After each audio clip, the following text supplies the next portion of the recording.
La noche del 13 de septiembre de 2025, en el Allegiant Stadium de Las Vegas, todo parecía destinado a cerrarse con un guión conocido.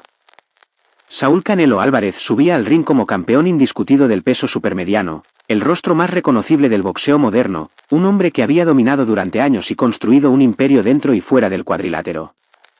Pero cuando sonó la campana final, no hubo celebración ni cinturones alzados. En su lugar quedó un silencio pesado. Terence Crawford, más pequeño, mayor en edad y considerado inferior en lo físico, se llevó la victoria por decisión unánime tras 12 asaltos. Ese momento no fue solo una derrota en las tarjetas. Para muchos, fue una confirmación.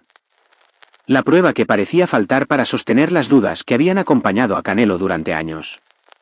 La idea de que quizá nunca fue realmente el mejor del mundo.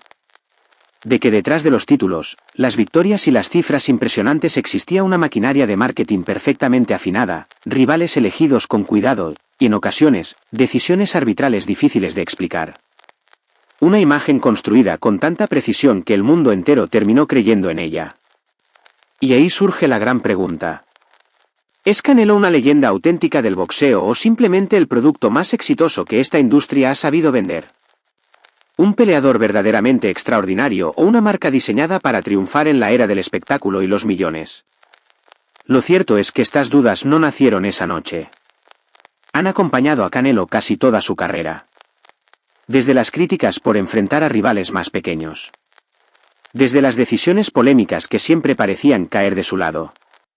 Desde el escándalo del clenbuterol que manchó su reputación. Y, de manera especial, desde su propio país. México, el mismo que lo celebra como ídolo, es también el que más duramente lo juzga. ¿Por qué un boxeador que ha ganado tanto, que ha generado cientos de millones de dólares y que logró unificar 4 cinturones en una sola división, sigue sin convencer a una parte importante del público? ¿Por qué mientras más grande se vuelve su figura, mayor es el escrutinio sobre cada uno de sus pasos?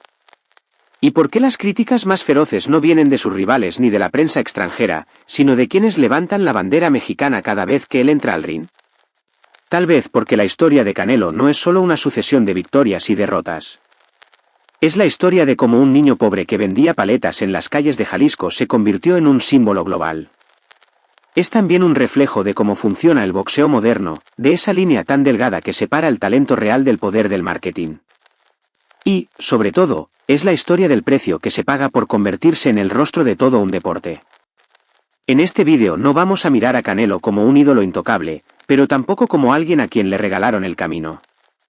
Vamos a adentrarnos en sus momentos más controvertidos, en las victorias cuestionadas, en las derrotas frente a los grandes nombres y en las decisiones que terminaron moldeando su legado. Porque para entender qué significa realmente la caída ante Crawford, primero hay que regresar al origen. Antes de las luces de Las Vegas. Antes de los cinturones. Incluso antes del nombre Canelo. Todo comienza en las calles polvorientas de Juanacatlán, Jalisco, con un niño pelirrojo, lleno de pecas, y un sueño que era mucho más grande que su realidad. La noche del 13 de septiembre de 2025 quedó grabada como un punto de quiebre. No solo para Saúl Canelo Álvarez, sino para la narrativa completa que durante más de una década había sostenido al boxeo moderno. El Allegiant Stadium de Las Vegas estaba lleno. Las luces, las cámaras y la expectativa mundial apuntaban a un solo hombre. El campeón indiscutido del peso supermediano, el rostro más rentable del deporte, el boxeador que había sobrevivido a polémicas, escándalos y críticas, estaba a punto de defender algo más que sus cinturones. Estaba defendiendo su lugar en la historia. Del otro lado del ring estaba Terence Crawford. 38 años. Más pequeño. 2 divisiones naturales por debajo. Para muchos, un reto técnico interesante, pero no una amenaza real para el poder físico de Canelo. Esa era la lectura previa. La lógica habitual del boxeo moderno. El campeón grande, fuerte y dominante frente al estilista que sube de peso buscando la gloria. Pero desde el primer asalto, algo no encajó. Crawford se movía con una fluidez incómoda. Entraba, conectaba combinaciones cortas y salía antes de que Canelo pudiera plantar los pies. No buscaba intercambios largos. No quería probar la potencia del mexicano. Su plan era otro. Desordenar, incomodar, obligar a pensar. Canelo avanzaba, como siempre, intentando imponer presencia, cortar el ring y reducir el espacio. Pero cada vez que parecía encontrar el ángulo, Crawford ya no estaba ahí. Round tras round, el patrón se repetía. Crawford cambiaba guardias, lanzaba el jab, conectaba golpes limpios y se desplazaba. No hacía nada espectacular. Hacía lo correcto. Y eso, contra un boxeador acostumbrado a dictar el ritmo, resultaba devastador. Canelo conectaba golpes aislados, algunos al cuerpo, otros a los brazos. Pero no encontraba ese impacto claro que cambiara la pelea. Ese golpe que durante años había sido su sello. Desde las primeras filas se percibía algo extraño. No había caos. No había guerra. Había control. Y no era de Canelo. Con el paso de los asaltos, la frustración empezó a notarse. El mexicano seguía avanzando, pero su lenguaje corporal ya no transmitía dominio. Crawford, en cambio, parecía cómodo. Seguro. Cada combinación limpia sumaba puntos. Cada salida limpia era un mensaje. Esta noche, el campeón no tenía respuestas. En el último tercio del combate, muchos esperaban el momento típico. El ajuste. El estallido. La reacción del campeón herido en el orgullo. Pero ese momento nunca llegó. Canelo lo intentó. Presionó. Buscó el cuerpo. Arriesgó más. Y aún así, Crawford siguió encontrando la distancia exacta para neutralizarlo. Cuando sonó la campana final, no hubo discusión real. Los jueces lo confirmaron con una decisión unánime a favor de Terence Crawford. No fue un robo. No fue una polémica. Fue una derrota clara. Y ahí, en ese instante, algo se rompió. Porque esta vez no había excusas fáciles. No había tarjetas absurdas. No había árbitros cuestionados. No había dopaje. No había un rival envejecido ni un estilo conveniente. Había un boxeador más rápido, más inteligente esa noche, que había ganado limpiamente. Para muchos, esa pelea no fue solo una derrota. Fue la validación de una sospecha que llevaba años flotando en el aire. La idea de que Canelo nunca fue realmente el mejor del mundo. Que su reinado se construyó sobre ventajas estratégicas, elecciones calculadas y una maquinaria comercial que protegía al activo más valioso del deporte. Las redes explotaron. Analistas, excampeones y aficionados repitieron la misma pregunta con distintas palabras. ¿Cómo es posible que el rey cayera así? ¿Cómo es posible que nunca encontrara la respuesta? Y sobre todo, ¿qué dice esta pelea sobre todo lo anterior? Porque Canelo había perdido antes. Contra Mayweather, cuando era joven. Contra Bivol, al subir de peso. Pero esas derrotas siempre venían acompañadas de un contexto que suavizaba el golpe. Esta vez no. Esta vez perdió en su mejor momento físico. En su división. Como campeón absoluto. Sin embargo, lo más llamativo vino después. Canelo no protestó. No buscó excusas. No habló de lesiones ni de injusticias. Frente a la prensa, reconoció la derrota. Dijo que Crawford fue mejor. Que su cuerpo no respondió como esperaba. Que así es el boxeo. Horas más tarde, publicó un mensaje sencillo. Orgulloso de su carrera. Humilde ante la caída. Dispuesto a aprender. Y fue precisamente esa calma la que dejó a muchos incómodos. Porque si todo esto fuera solo marketing, si Canelo fuera únicamente un producto inflado, ese personaje se habría derrumbado. Pero no ocurrió. El hombre aceptó el golpe. Y eso abrió otra pregunta aún más inquietante. ¿Y si el problema no es tan simple? ¿Y si Canelo no es ni un fraude ni un mito intocable? ¿Y si la verdad está en un punto mucho más incómodo, donde conviven talento real, errores humanos, decisiones polémicas y un sistema que amplifica todo? Para entender por qué esta derrota pesa tanto, hay que ir más allá del ring de Las Vegas. Hay que revisar cada capa que construyó al personaje. Las victorias celebradas. Las decisiones discutidas. Los enemigos elegidos. Y también el origen. Porque antes de ser rey. Antes de ser marca. Antes de ser símbolo. Canelo fue un niño en Jalisco, vendiendo paletas para ayudar a su familia. Y es ahí donde comienza la historia que realmente explica por qué su caída no es el final, sino el inicio de la pregunta más grande de todas. Juanacatlán, Jalisco, no es un lugar donde suelen nacer los grandes sueños. Es un pueblo pequeño y polvoriento, donde la vida gira alrededor del trabajo duro, la familia y la supervivencia diaria. Allí, Saúl Álvarez no creció entre luces ni fama, sino entre el olor del plástico caliente del camión, el ruido de las ruedas sobre caminos de tierra y las paletas heladas que pasaban de sus manos a las de los clientes a cambio de unas cuantas monedas. Desde muy pequeño, Saúl acompañaba a su padre a vender paletas. Cargaban el camión y recorrían las calles, se detenían en colonias y pasillos estrechos.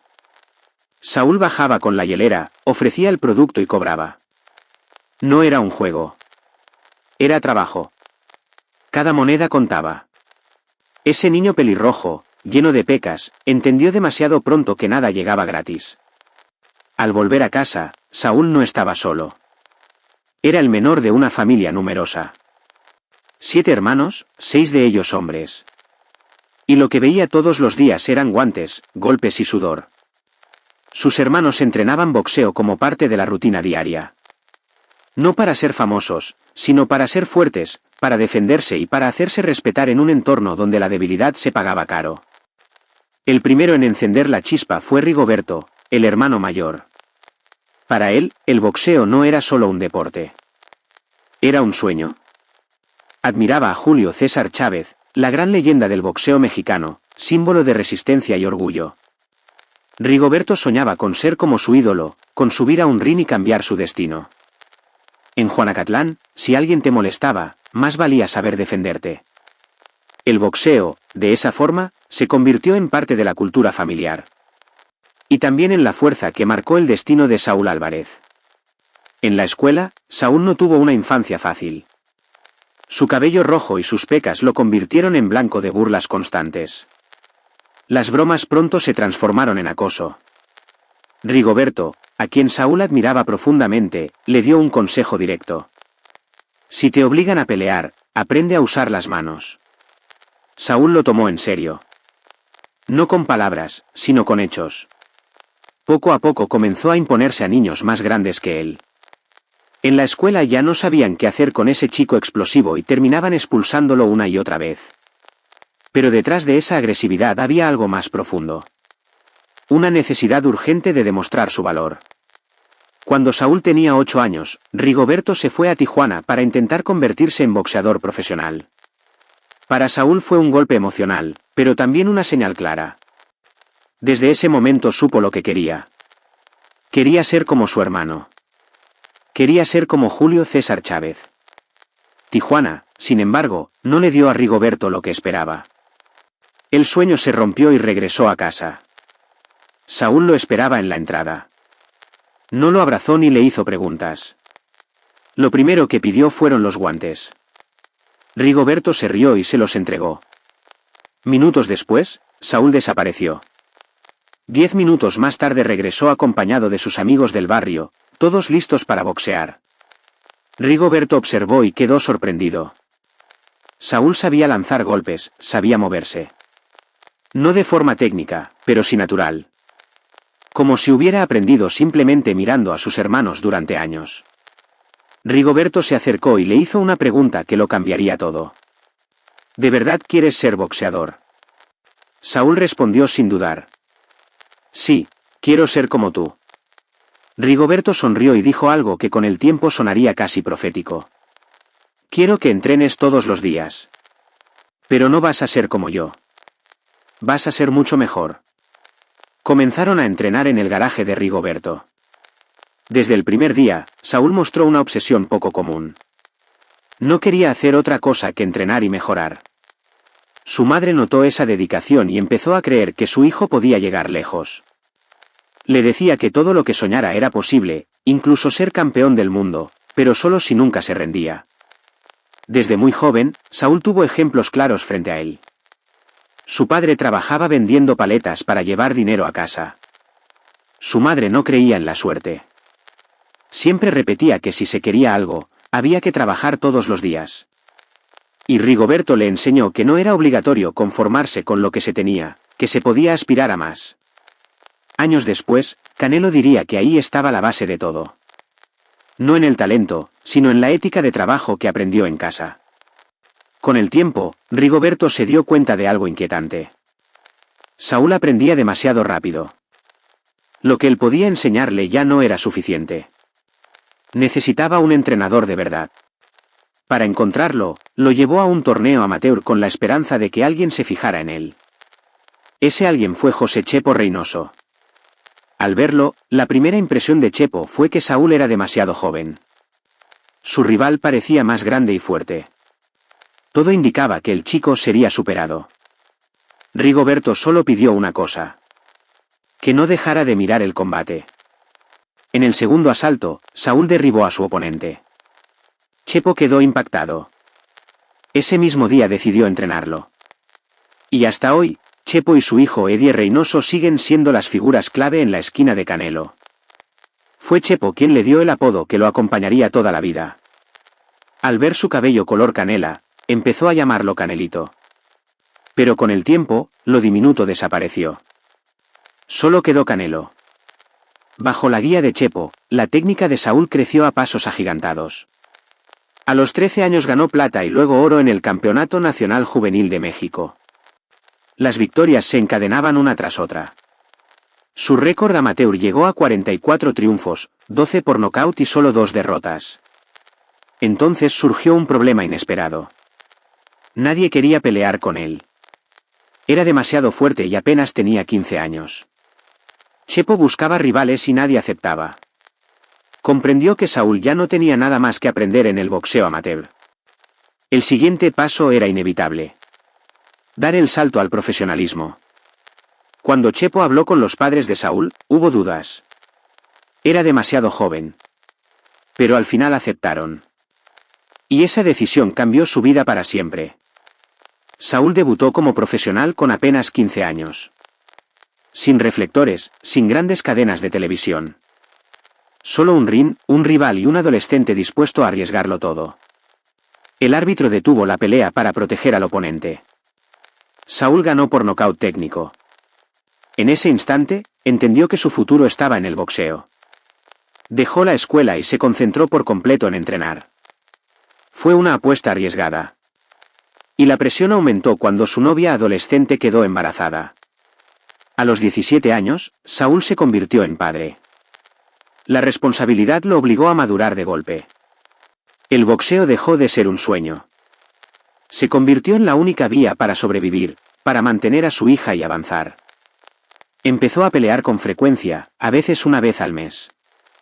Ganaba experiencia, victorias y carácter. Para 2008, su récord era impresionante. 23 victorias, 16 por nocaut, un empate y ninguna derrota. La mayoría de sus triunfos llegaban antes del límite. Un estilo claramente mexicano. Presión constante, castigo al cuerpo y cero retroceso.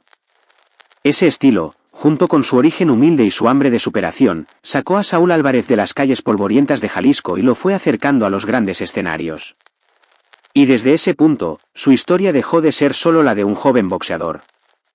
Se convirtió en el inicio de una figura que el mundo entero estaba a punto de observar con lupa. Cuando Saúl Canelo Álvarez empezó a dejar atrás los escenarios pequeños de México y a pisar las grandes vitrinas del boxeo mundial, no solo llevaba consigo los guantes y la juventud. También comenzaba a cargar una imagen cuidadosamente construida. Un boxeador pelirrojo, de estilo mexicano, agresivo, frontal, siempre avanzando. Muy pronto, esa imagen entró en el radar de alguien que entendía el boxeo no solo como deporte, sino como negocio. Óscar de la Hoya. Para comprender por qué Canelo es visto al mismo tiempo como un gran peleador y como un producto, hay que entender el choque de dos escuelas que marcaron su carrera. La escuela mexicana y la escuela estadounidense. Para México, el boxeo es sangre, orgullo y resistencia. Es avanzar aunque duela, es castigar el cuerpo, es buscar el nocaut como la forma más honorable de ganar. Es el legado de Julio César Chávez, Rubén Olivares, Marco Antonio Barrera. La escuela estadounidense, en cambio, prioriza el control. El jab para marcar distancia, la defensa para minimizar riesgos, la inteligencia para sumar puntos claros y salir ganador en las tarjetas. Menos guerra, más precisión. Floyd Mayweather Jr. fue la máxima expresión de esa filosofía. En sus primeros años, Canelo peleaba exactamente como el público mexicano esperaba. Presión constante, castigo al cuerpo y búsqueda permanente del knockout. Pero conforme empezó a ganar más, a generar más dinero y a ocupar espacios más grandes, una parte de su propia afición comenzó a incomodarse. Lo veían más calculador, menos impulsivo, menos dispuesto a intercambiar golpes sin pensar. Y surgieron los murmullos. Canelo estaba alejándose de la tradición. Es en ese punto cuando entra Golden Boy Promotions. Oscar de la Hoya no era un promotor cualquiera. Fue 10 veces campeón del mundo en 6 divisiones distintas y convirtió su carrera en una marca global. Oscar vio en Canelo algo que conocía muy bien. El potencial para ser el próximo rostro del boxeo. Al firmar con Golden Boy, Canelo dio un salto de nivel. Sus peleas dejaron de pasar desapercibidas. Empezó a compartir cartelera con figuras consagradas. Fue presentado como el heredero de Julio César Chávez. Cada aparición estaba medida. Cada victoria era narrada como un capítulo más de una leyenda en construcción. Canelo no solo ganaba. Era colocado en el escenario adecuado para ganar y para ser visto. Su primer título mundial llegó muy joven, al derrotar con claridad a Matthew Upton y conquistar el cinturón del WBC en peso superwelter. En los números fue una victoria contundente. Pero de inmediato surgieron las dudas. Upton era considerado demasiado pequeño para esa división. Para muchos, no era el rival que debía definir a un campeón.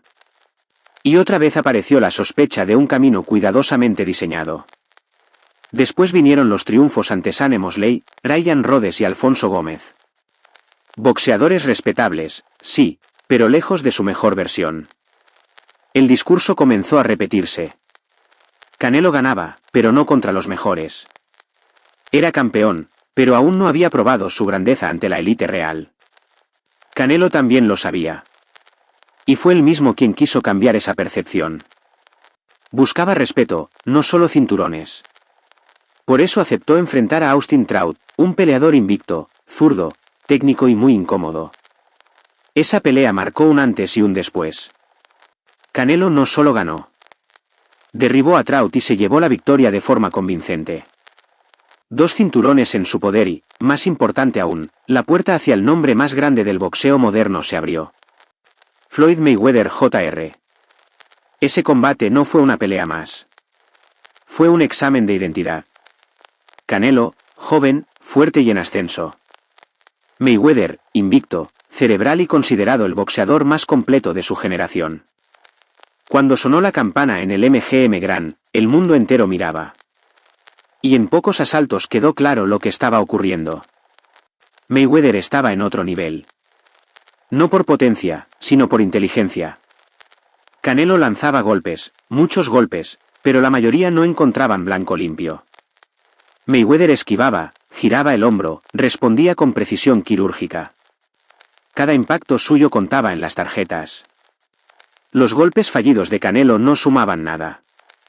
Fue la primera vez que Canelo recibió una lección completa. No una derrota física, sino una derrota táctica. La frustración se notaba en su rostro. No encontraba el ritmo, no encontraba la distancia. Y al final, perdió de manera clara e incuestionable. Para muchos, ese fue el momento en que se rompió la ilusión. Canelo no era el mejor del mundo. Al menos no todavía. Pero lo verdaderamente importante fue lo que vino después. En lugar de negar la realidad, Canelo y el equipo Reynoso regresaron al gimnasio para analizar cada asalto. No buscaron excusas. Buscaron soluciones. Canelo empezó a aprender a ser paciente, a defenderse mejor, a leer a sus rivales. Y, sobre todo, a entender que no siempre necesitaba un knockout para demostrar su valor. Ese cambio se puso a prueba ante Erislandy Lara. Un boxeador cubano rápido, técnico, escurridizo. La pelea recordó por momentos el combate con Mayweather.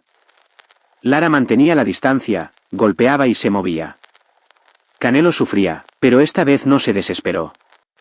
Persistió, presionó, castigó el cuerpo y fue cerrando el ring poco a poco. El resultado fue una decisión dividida a favor de Canelo. Y, como era de esperarse, la polémica estalló.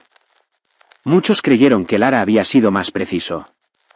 Que una vez más los jueces favorecían al nombre más grande. La etiqueta regresó. Canelo estaba protegido. Para Canelo, sin embargo, esa pelea significó otra cosa.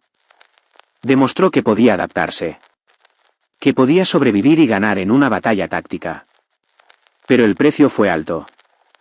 Parte del público mexicano no perdonó una victoria por puntos ante un rival que, según ellos, corrió más de lo que peleó. Luego llegó James Kirkland, un rival opuesto en todo sentido. Potente, agresivo, siempre al frente. Y ahí Canelo mostró su nueva versión. No se apresuró. No intercambió sin pensar. Dejó que Kirkland se agotara y, cuando vio la oportunidad, contraatacó con precisión y lo noqueó. El mensaje fue claro. Puedo pelear con inteligencia, pero sigo siendo un noqueador cuando hace falta. Desde ese momento, Canelo dejó de ser un boxeador mexicano puro y nunca se convirtió en uno estadounidense del todo. Se transformó en una mezcla. Un producto de la tradición y de la modernidad. Un peleador moldeado por la derrota ante Mayweather y amplificado por la maquinaria de Golden Boy. Y justamente esa mezcla es el origen de todas las controversias. Para algunos, Canelo traicionó la esencia. Para otros, representa la evolución necesaria del boxeo. Pero más allá de las posturas, hay algo innegable. Desde entonces, Canelo dejó de ser solo un boxeador. Se convirtió en un símbolo del boxeo moderno. Y con ello, también nació la sombra de la duda que lo acompañaría durante el resto de su carrera. La rivalidad con Gennady Golovkin no nació como un simple cruce de estilos. Desde el primer día fue presentada como una prueba definitiva. Para una parte del público, pelear contra Golovkin no era solo una defensa más del título. Era el examen que separaba a los campeones reales de los campeones construidos. Si Canelo quería respeto absoluto, tenía que sobrevivir a Golovkin. Golovkin llegaba con una reputación temible. Más del 80% de sus victorias habían sido por nocaut. Avanzaba sin descanso, cortaba el ring con una precisión casi mecánica y castigaba con golpes que parecían no perder potencia con el paso de los asaltos. Muchos decían que no se trataba de ganar o perder contra él, sino de resistir. Aguantar 12 rounds ya era, para algunos, una forma de validación. Cuando finalmente se anunció el primer combate, la expectativa fue enorme. No solo por los cinturones en juego, sino por el choque simbólico. Golovkin representaba la presión constante, la fuerza bruta, la amenaza permanente. Canelo representaba la evolución, la técnica aprendida, la mezcla entre el estilo mexicano y los ajustes tácticos que había incorporado tras Mayweather. Desde el inicio de la pelea, la tensión fue evidente. Golovkin avanzaba, como siempre. Paso a paso, cerrando espacios, obligando a Canelo a moverse. Canelo, por su parte, no entró en pánico. Defendía, esquivaba, respondía con golpes precisos, sobre todo cuando Golovkin quedaba expuesto al atacar. No lanzó muchos golpes, pero los que lanzó fueron claros y potentes. Round tras round, la pelea se mantuvo cerrada. Había momentos de dominio de Golovkin, con presión constante y golpes al cuerpo. Había momentos de Canelo, con contragolpes limpios que hacían retroceder al kazajo por instantes. Nadie parecía tomar una ventaja definitiva. Y eso, en una pelea de este nivel, era peligroso. Porque cuando no hay un ganador claro, todo queda en manos de los jueces. Al finalizar los 12 asaltos, el ambiente era de incertidumbre total. Un juez dio la victoria a Golovkin. Otro marcó empate. Y el tercero entregó una tarjeta que encendió la polémica. 118-110 a favor de Canelo. En una pelea tan cerrada, esa puntuación cayó como una bomba. El resultado oficial fue empate, pero la reacción fue inmediata. Aficionados, analistas y boxeadores coincidieron en algo.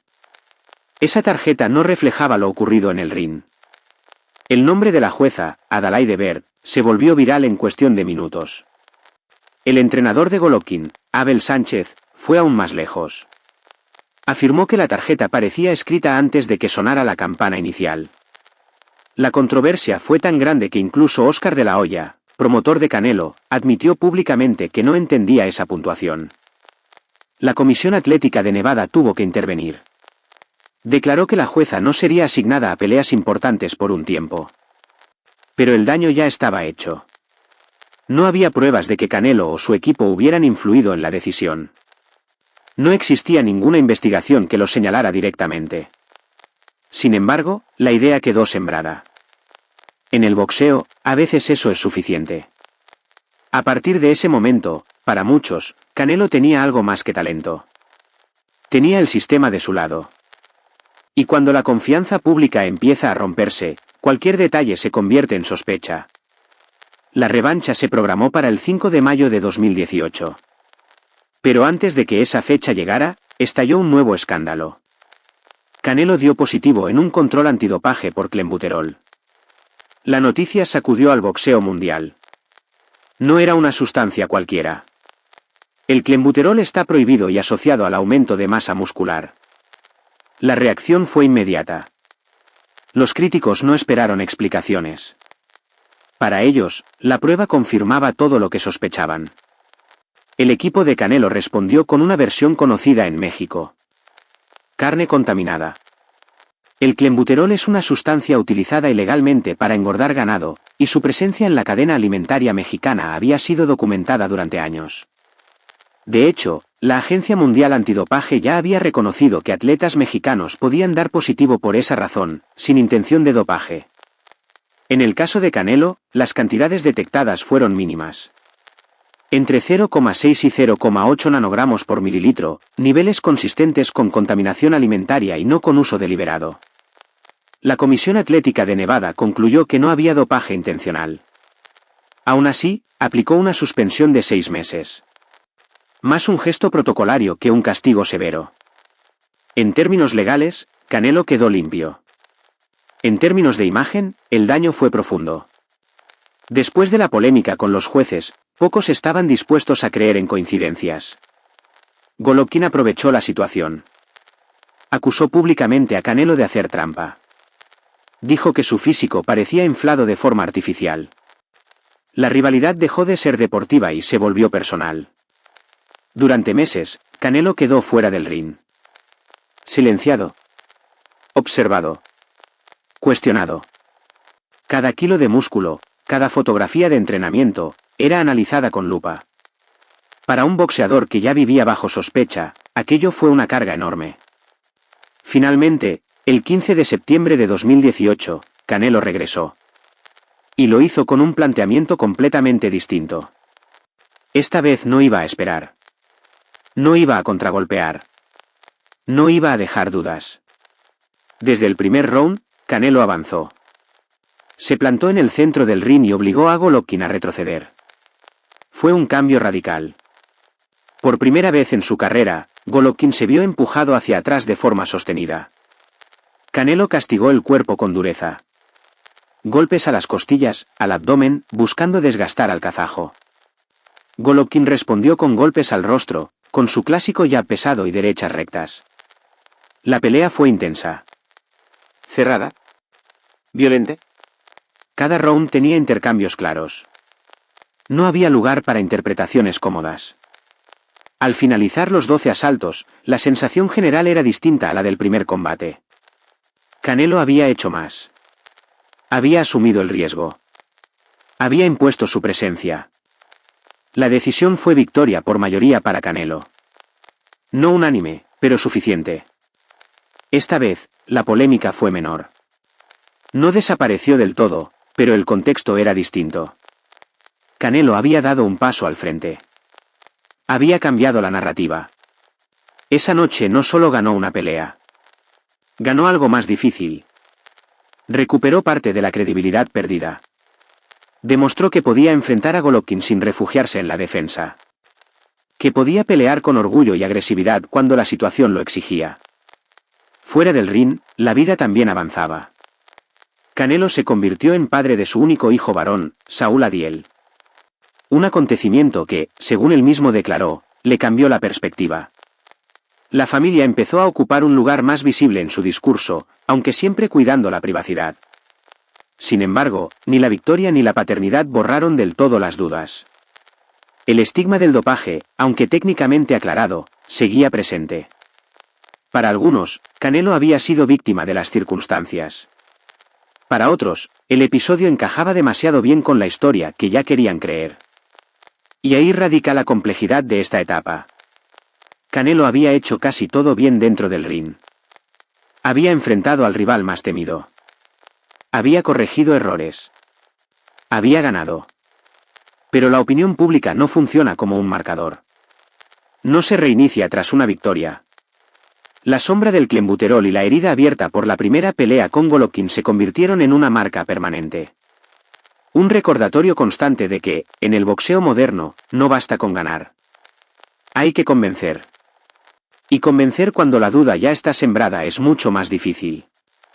A partir de ese momento, cada paso de Canelo sería observado con una lupa aún más grande. Cada rival, cada decisión, cada resultado. Porque después de Golovkin, el debate ya no era si Canelo era campeón. La pregunta era si alguna vez lograría ser incuestionable. Después de victorias clave y de polémicas que nunca terminaron de apagarse, Saúl Canelo Álvarez entró en una etapa completamente distinta de su carrera. Ya no se trataba solo de ganar o perder sobre el ring. Era el momento en que Canelo se convertía en un imperio. Un boxeador que empezaba a controlar su propio destino, a firmar contratos de cientos de millones de dólares y a perseguir una ambición reservada para muy pocos en la historia del boxeo. Unificar todos los títulos de una misma división. Cuando la popularidad de Canelo alcanzó su punto más alto, el dinero llegó de una forma nunca antes vista. Dejó de ser simplemente un peleador que cobraba por combate y pasó a convertirse en un activo estratégico para plataformas de transmisión, patrocinadores y para la industria del boxeo en general. En ese contexto nació el acuerdo con DAZN. Un contrato presentado como el más grande en la historia del boxeo en ese momento, con un valor de 365 millones de dólares por 11 peleas. Para el público, aquello parecía una prueba definitiva de que Canelo era la máxima estrella del deporte. Sin embargo, detrás de esa cifra gigantesca se escondía un problema serio. Canelo no firmó directamente con DAZN.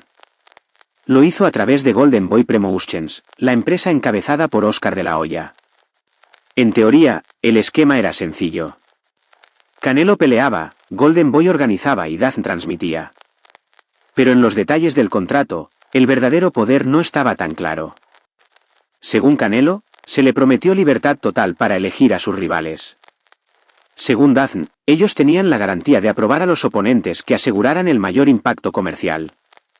Golden Boy quedó en medio, transmitiendo versiones distintas a cada parte. Mientras el negocio funcionó sin fricciones, nadie cuestionó nada. Pero cuando los intereses comenzaron a chocar, la verdad salió a la luz. DAZN quería una tercera pelea con Golovkin para cerrar la trilogía, una opción segura desde el punto de vista económico. Canelo no. Él consideraba que esa etapa estaba cerrada. Buscaba nuevos retos, otros nombres y objetivos históricos. El conflicto creció rápidamente. Y por primera vez en su carrera, Canelo se enfrentó abiertamente al sistema que lo había llevado a la cima. Rompió con Golden Boy de forma pública y contundente. Demandó a Oscar de la Hoya, a la promotora y a DAZN, exigiendo más de 280 millones de dólares por incumplimiento de contrato. La noticia sacudió al mundo del boxeo. No solo por la cantidad, sino por el mensaje. Canelo dejaba claro que ya no era un boxeador manejado por otros. Quería decidir su propio camino. El conflicto terminó en un acuerdo privado. Los términos nunca se hicieron públicos. Pero el resultado fue evidente. Canelo obtuvo su independencia. Y con esa libertad, fijó el objetivo más ambicioso de toda su carrera. Convertirse en campeón indiscutido, sin discusión posible, unificando los 4 cinturones principales en una sola división. Para lograrlo, asumió un riesgo que muchos consideraron excesivo. Subir al peso supermediano. Una categoría donde su estatura y alcance no representaban ventaja. Rivales más altos, con brazos más largos y habituados a ese peso. Sin embargo, fue ahí donde Canelo inició su campaña histórica.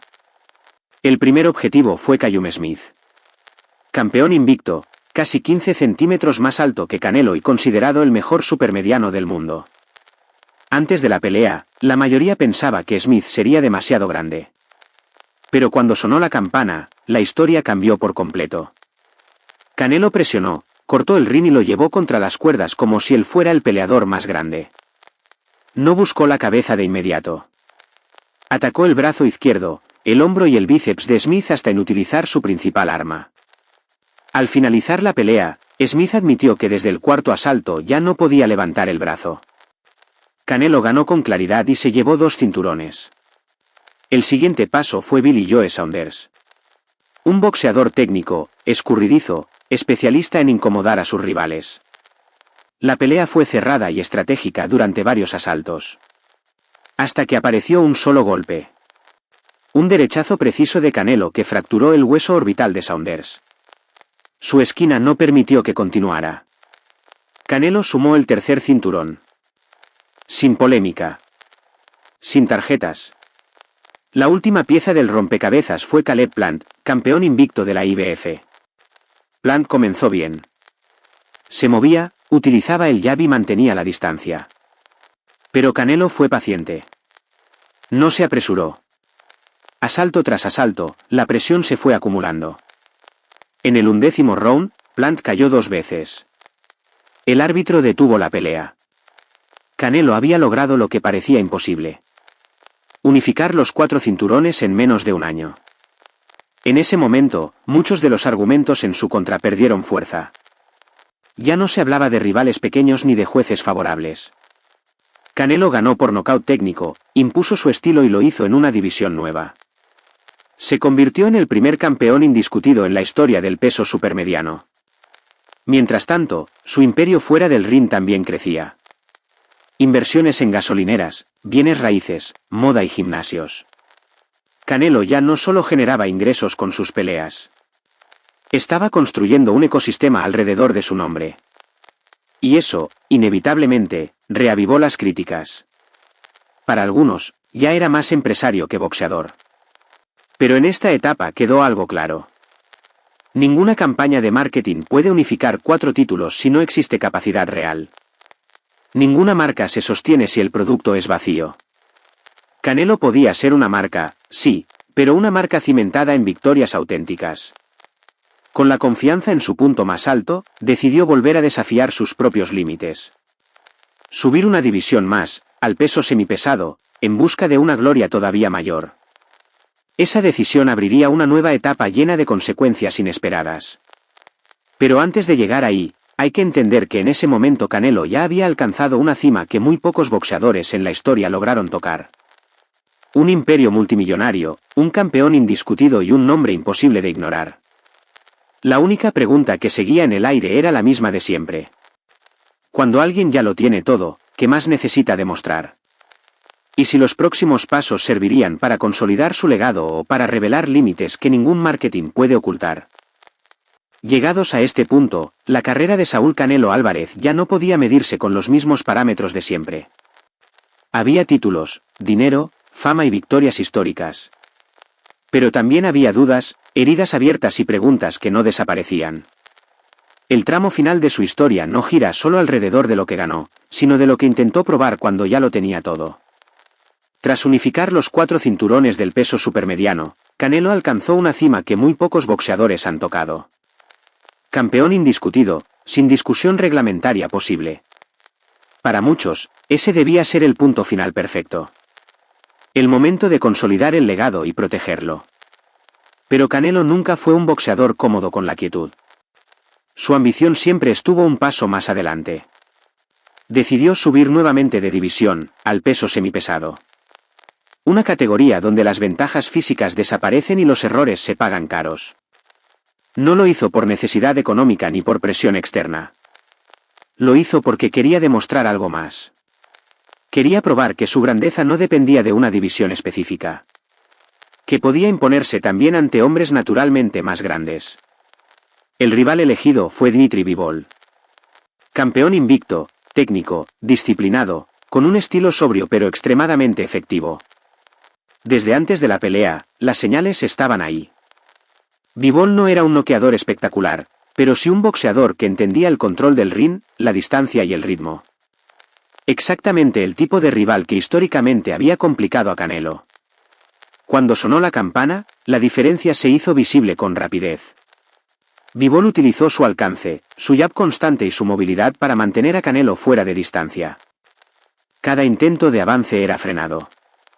Cada ataque era respondido con golpes rectos y precisos. Canelo presionó, como siempre, pero esta vez la presión no bastó. Round tras round, la frustración se acumuló. No hubo polémica arbitral. No hubo momentos de duda. Bivol fue mejor. Más claro. Más constante. Al finalizar los 12 asaltos, la decisión fue unánime. Canelo perdió. Era apenas su segunda derrota profesional, pero se sintió distinta. No fue una lección como la de Mayweather. Fue una señal de límite físico. Por primera vez en mucho tiempo, el debate público se reactivó con fuerza. Algunos dijeron que Canelo había alcanzado su techo. Que fuera de su zona natural ya no podía dominar. Otros defendieron la valentía de intentarlo. Pero el resultado estaba ahí. Y el boxeo no perdona los experimentos fallidos. Lejos de esconderse, Canelo aceptó la derrota con serenidad. Reconoció que Bivol fue mejor y volvió a su terreno conocido. El supermediano. Y ahí, decidió cerrar un ciclo pendiente. La tercera pelea con Golovkin. El contexto era muy distinto al de los enfrentamientos anteriores. Golovkin ya no era el monstruo imparable de años atrás. Se le notaba más lento, más cauteloso. Canelo, en cambio, estaba en plena madurez boxística. Desde el inicio, controló el combate. Presionó, conectó los golpes más claros y ganó la mayoría de los asaltos iniciales. No fue una pelea espectacular, pero sí clara. Golovkin resistió con orgullo, como siempre. En los últimos rounds mostró destellos del guerrero que fue. Pero el resultado no dejó lugar a dudas. Victoria por decisión unánime para Canelo. Sin polémica. Sin ruido excesivo. Era el cierre definitivo de una rivalidad que había marcado una era.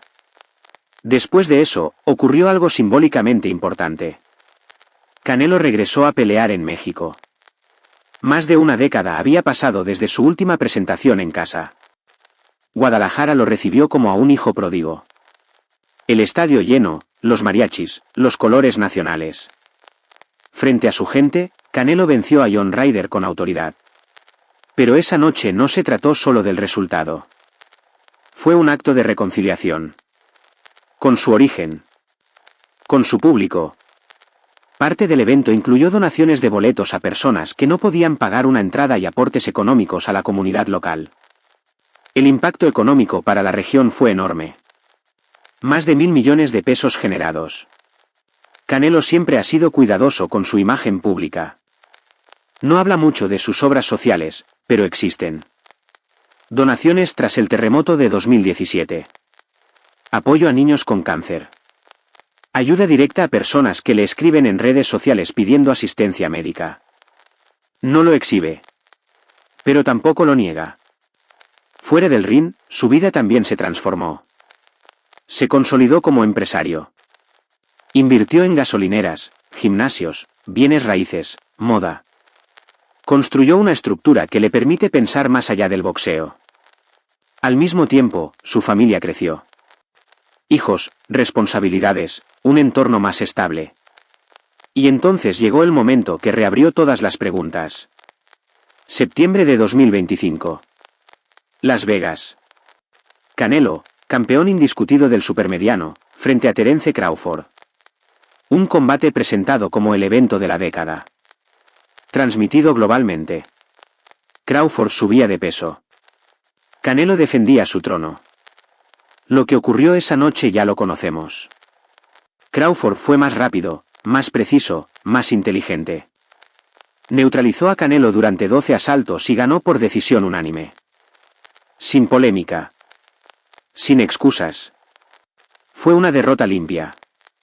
Para algunos, ese combate confirmó todas las críticas acumuladas durante años. Que Canelo había sido protegido. Que su grandeza era relativa. Que frente a los mejores técnicos, siempre sufría. Para otros, fue simplemente la prueba de que ningún boxeador es invencible para siempre. La reacción de Canelo volvió a ser clave. No buscó justificaciones. Felicitó a su rival. Aceptó el resultado. Publicó un mensaje sencillo, orgulloso de su carrera y consciente de que el boxeo también enseña a perder. Y ahí es donde la discusión sobre su legado se vuelve inevitable. Canelo terminó su carrera con más de 60 combates profesionales y solo 3 derrotas. Mayweather, Bivol y Crawford. 3 estilos distintos. 3 contextos diferentes. 3 momentos que marcaron límites reales. Pero también una lista enorme de campeones vencidos, títulos unificados y divisiones conquistadas. ¿Fue Canelo un producto del marketing moderno? Sí, en parte. Vivió en la era de los grandes contratos, las plataformas digitales y la exposición global. ¿Fue protegido en algunos momentos? Probablemente. El boxeo siempre protege a sus estrellas. Pero ninguna maquinaria puede sostener durante 2 décadas a un boxeador sin talento, disciplina y adaptación. Ningún producto sobrevive si falla en el ring. Canelo no fue perfecto. Cometió errores. Generó controversias. Tomó decisiones discutibles. Pero también trabajó, aprendió, se reinventó y asumió riesgos cuando muchos habrían preferido retirarse intactos. Su legado no es el de un boxeador intocable. Es el de un competidor que vivió bajo la lupa constante, que ganó mucho y perdió lo suficiente como para ser humano. Un símbolo de su época. Con luces y sombras. Y quizá esa sea la respuesta más honesta. Canelo no necesita ser visto como el más grande de todos los tiempos para justificar su lugar en la historia. Su legado está en haber dominado una era compleja, en haber sobrevivido a la presión y en haber entendido que, en el boxeo como en la vida, la grandeza no se mide solo por las victorias, sino por la forma en que se enfrenta la derrota. La pregunta ya no es si Canelo fue un mito o un producto. La verdadera pregunta es por qué, incluso después de caer, seguimos hablando de él. Y eso, en el fondo, dice más sobre su legado que cualquier cinturón. Y así llegamos al punto final de esta historia, aunque quizá la palabra correcta no sea final, sino pausa. Porque la carrera de Saúl Canelo Álvarez no se entiende como una línea recta de victorias, sino como una secuencia de pruebas constantes. Cada una más exigente que la anterior. Cada una observada con lupa por un público que nunca le regaló nada. La caída ante Terence Crawford no fue solo una derrota más en el récord. Fue un espejo. Un momento que obligó a todos a mirar hacia atrás y revisar cada etapa del camino. Las decisiones polémicas. Las victorias indiscutibles. Las dudas sembradas. Los riesgos asumidos. Las veces que cayó y las veces que volvió. En el boxeo, como en la vida, hay caídas que destruyen y caídas que revelan. Y esta, más allá del resultado, reveló algo esencial. Canelo no es un personaje blindado por la perfección. Es un competidor real, con límites reales, enfrentado a rivales que también escribieron su nombre en la historia. Quizá por eso su figura incomoda tanto. Porque no encaja del todo en el molde del héroe invencible ni en el del fraude construido. Canelo vive en ese territorio incómodo donde conviven el talento auténtico y el negocio, la épica y la controversia, el mérito y la sospecha. Y ese lugar, aunque moleste, es profundamente humano. Un solo combate no borra 2 décadas de disciplina, sacrificio y resultados. Pero tampoco puede ignorarse. La grandeza no está en negar la caída, sino en lo que se hace después de ella. En cómo se acepta. En cómo se asimila. En cómo se responde. Y ahora la pregunta queda abierta. No para los jueces, no para los promotores, sino para quienes siguen este deporte con pasión. Si Canelo vuelve al ring, ¿a quién debería enfrentar? ¿Para qué? ¿Y con qué propósito? ¿Para reafirmar un legado, o simplemente para demostrarse algo a sí mismo? Tal vez nunca exista una respuesta definitiva a si fue un mito o un producto. Pero hay algo que nadie puede negar. Pocos boxeadores han provocado tanto debate, tanta emoción y tanta atención durante tanto tiempo. Pocos han cargado con el peso de representar a todo un país mientras el mundo entero esperaba su error. Si después de todo esto seguimos hablando de Canelo, discutiendo cada pelea y cada decisión, es porque su historia todavía importa. Y cuando una historia importa, nunca termina del todo. Ahora la conversación continúa contigo. ¿Crees que esta derrota define su legado o solo añade una capa más a una carrera irrepetible? ¿Qué pelea tendría que ganar Canelo para cerrar el debate de una vez por todas, si es que eso es posible? Déjanos tu opinión, porque en el boxeo, como en la historia, la última palabra nunca está escrita.